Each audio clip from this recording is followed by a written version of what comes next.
मराठी सृष्टीतील लोकप्रिय असलेली अभिनेत्री अक्षया नाईक सध्या फॅमिली सोबत तिचा क्वालिटी टाइम स्पेंड करीत आहे।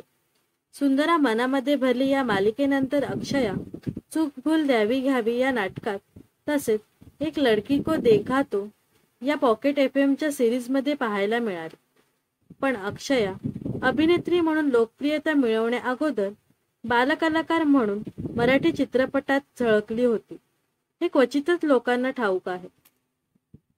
पण अक्षया नाही तर तिची मोठी बहीण देखील बालकलाकार म्हणून नावारूपाला आली होती। अक्षता नाईक असे अक्षयाच्या मोठ्या बहिणीचे नाव। अनेकदा या दोघी एकत्रित ट्रिप एन्जॉय करताना पाहायला मिळतात। बहिणीसोबतच अनेक फोटो व्हिडिओ अक्षया तिचे सोशल अकाउंटवर शेअर करीत असते। अक्षयाचे वडील अरविंद नाईक हे निर्माते आहेत। त्यांनी 1998 साली अशी ही ज्ञानेश्वरी या चित्रपटाची निर्मिती केली होती।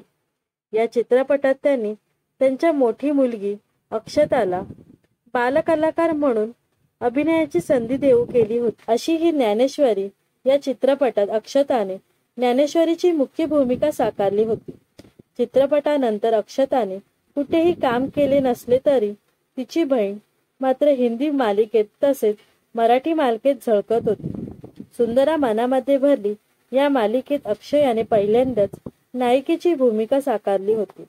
खरं तर अक्षयाला बॉडी शेमिंग वरून अनेकदा हिणवण्यात आले होते। यामुळे तिला अनेकदा रिजेक्शनचा सामना सुद्धा करावा लागला होता। पण याच बेडव शरीराने तिला नायिकेची भूमिका मिळवून दिली होती। अक्षया आणि अक्षता या दोघीही बालकलाकार म्हणून मराठी चित्रपट सृष्टीत पाऊल टाकले। पण पुढे जाऊन अक्षयाला अभिनय क्षेत्रात संधी सापडत गेली। कल्चर किचन या नावाने तिचा खाद्यपदार्थाचा व्यवसाय देखील आहे। त्यामुळे अभिनेत्री असल्यासोबतच ती एक उद्योजिका देखील आहे। या कामात तिच्या बहिणीचा म्हणजेच अक्षताचा नेहमीच तिला साथ मिळत असते। अशा या मनोरंजन विश्वातील ताज्या घडामोडी जाणून घेण्यासाठी नक्कीच आपल्या चॅनलला सबस्क्राईब आणि फॉलो करायला विसरू नका।